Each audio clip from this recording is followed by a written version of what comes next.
spread out.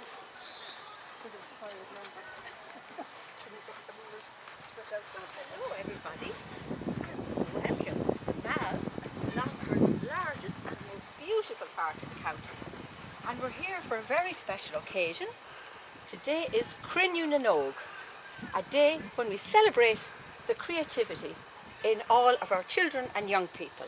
And what better way to celebrate Crinne na nÓg than with the launch or birth of a new book by a new writer.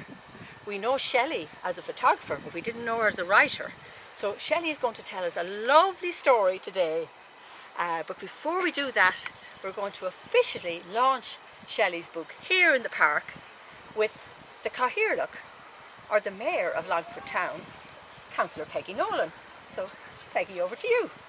Well, thank you very much. Agus fáilte roimh go léir to this very, very special occasion. I've known Shelley for many, many, many years, from she was a little tiny baby. And I know that she is an expert in her chosen profession, which is photography. And her eye to detail, and she has helped out so many times with different competitions that the council have ran. And so much so that she's involved in another publication, a compilation of pictures by local photographers, which is something we're really looking forward to launching as soon as we can. It has been postponed because of the lockdown. Now, they say there's a book in everybody, but it's not everybody has the courage to actually engage with the thoughts that they have. And I know that there's a couple of writers here in our audience today as well, and I was privileged to be at the launch of their publications. So today, Mary is our librarian and a very proactive member of our community, and somebody who this community would be all the poorer but for her endeavours. And I have to say that Crinne na nÓg is something that has been promoted by the council, and in particular by Mary. And it is a day when we hand over to our young people and we allow them be creative, both musically, in performing both arts and theatre, and anything they want to do. This is their day. Crinne na nÓg I Conde Longford. Shelley, your book is not just a book that is very, very special. At this time when global warming has its footprints and fingerprints all across the world, it's brilliant to think that you have written a book about the importance of bumblebees and their love of dandelions and every wildflower. So, Shelley, it is a privilege, and it's not something I say lightly, it is a privilege to be here at the launch of your book. And Angelica, your beautiful illustrations just add so much to this publication. So as Mayor of as Mayor of the town of Longford, I want to say it's my privilege to formally launch your book. And I look forward to you reading some of the wonderful part of the stories that's in the covers of that book. Thank you very much indeed.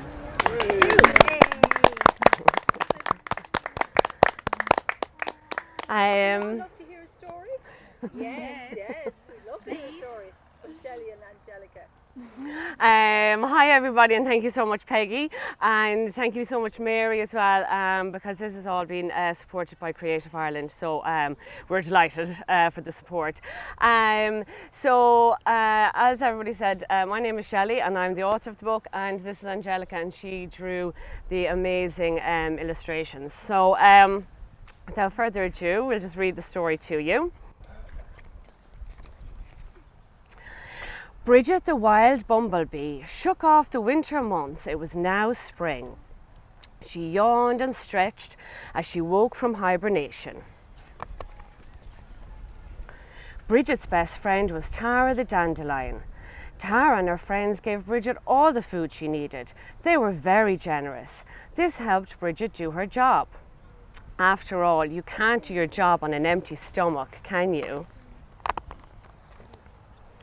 Bridget worked as a pollinator, which meant she gathered nectar and pollen from flowers just like Tara the dandelion. And as she went from flower to flower, she moved pollen about, which helped new seeds and plants to grow. Time to eat, thought Bridget, and after sleeping the whole winter, she needed a lot of food. After flying for a while, she was confused. Where were my friends, willow, whitethorn and ivy, the wildflowers that grow all around Ireland, she thought. She was sure it was spring, but the grasses were very short, not lovely long and wild like they should be. And there was no sign of knapweed or bramble either, her other two wildflower friends. Finally, she came across Tara. She could see her beautiful golden hair from afar and was very excited to see her good friend. But the closer she got, she sensed that something was wrong. Tara looked like she was scared of something. When Tara saw Bridget, she cried, "Quick, get out of here! He is coming to get rid of us! I don't want him to harm you too!" "I don't understand," said Bridget, but before she could ask any questions, she heard a roar. She turned around and saw the lawnmower man with his big, noisy lawnmower. She knew she had to do something, but what? She had to think on her wings. "I know," she thought, "I'll buzz around his head and distract him." She always thought it strange that when she got close to some people, they got all flustered and ran away, thinking she would sting them. She was so tiny compared to people, she never wanted to sting anybody. She flew as fast as she could until she reached the lawnmower man and circled his head about 10 times. He got so bothered that he switched off his lawnmower and left. "Phew, that was close," she said when she arrived back to Tara. "Oh, Bridget," said Tara, "thank you for saving us, but he is just going to come back another day. What can we do to stop him?" said Bridget. "We need to let all the small people know what is happening," said Tara. "They know how important we are.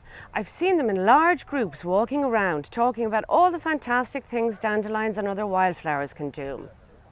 How we are used in making tea and remedies and of course feeding the bees." "Where will I find these little people?" Bridget said. "They live in a place called school," said Tara. "There is always a big person with them when they come walking by. I think the little people are trying to teach the big people about the world. If you could somehow let the little people know what is happening, they might be able to educate the big people and stop them from mowing all the dandelions and wildflowers down." Bridget set off for school and saw the small people outside. She flew up to one and buzzed beside her. "Oh, look, Daisy, there's a fuzzy bumblebee. That's the first I've seen this spring," said one of them. When Bridget heard this, she flew around in a circle so fast she nearly made herself dizzy. "I think the bee is trying to tell us something," said Daisy. The children followed Bridget over to where Tara and the wildflowers were. "Oh no," cried Daisy, "many of the dandelions and wildflowers have been cut down. The wild bee species are in danger." Daisy and her friends ran back to the school and Bridget heard over a loudspeaker that everyone had been called for an emergency meeting. Shortly after that, a big person came out with a sign that read, "Must not be cut early," and stuck it in the ground beside Tara. And the next day, as Bridget was flying around, she saw lots more of those signs in gardens, hedgerows, all about the countryside.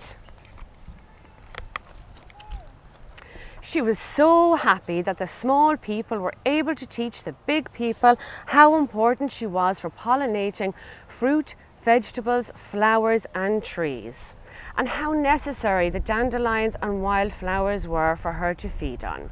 Tara smiled at Bridget and said, "Now we can live happily ever after." The end. Thank you very much, everybody. Thank you so much for listening. We really enjoyed writing the story and illustrating the story. It is, we felt very passionate about the subject and how the wild bee species in Ireland are in danger.